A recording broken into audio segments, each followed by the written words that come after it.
The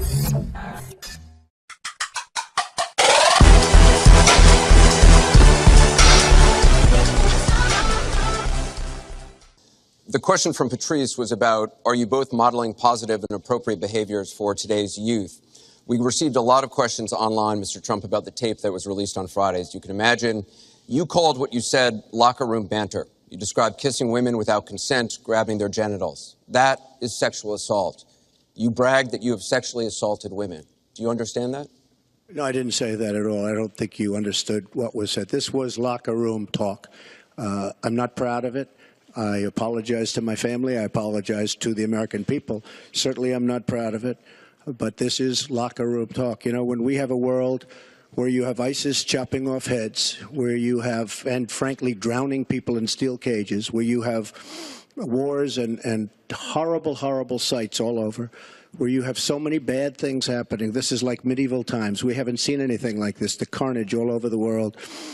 And they look and they see. Can you imagine the people that are, frankly, doing so well against us with ISIS? And they look at our country and they see what's going on. Yes, I'm very embarrassed by it. I hate it. But it's locker room talk, and it's one of those things. I will knock the hell out of ISIS.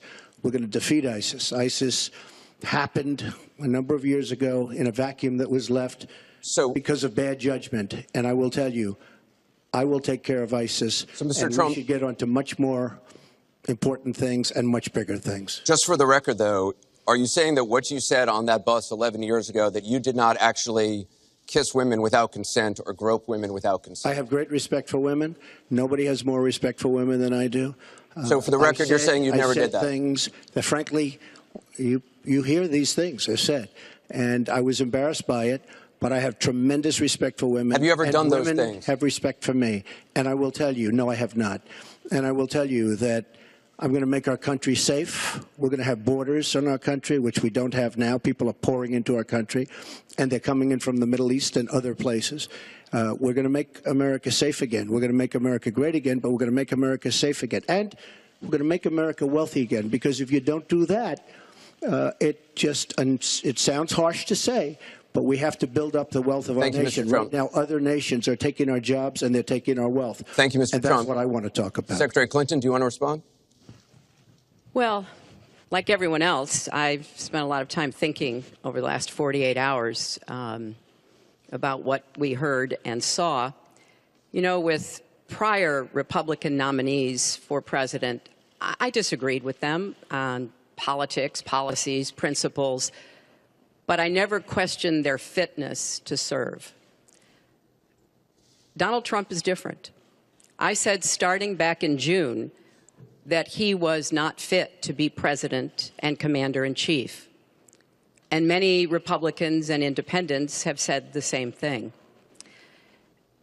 What we all saw and heard on Friday was Donald talking about women, what he thinks about women, what he does to women.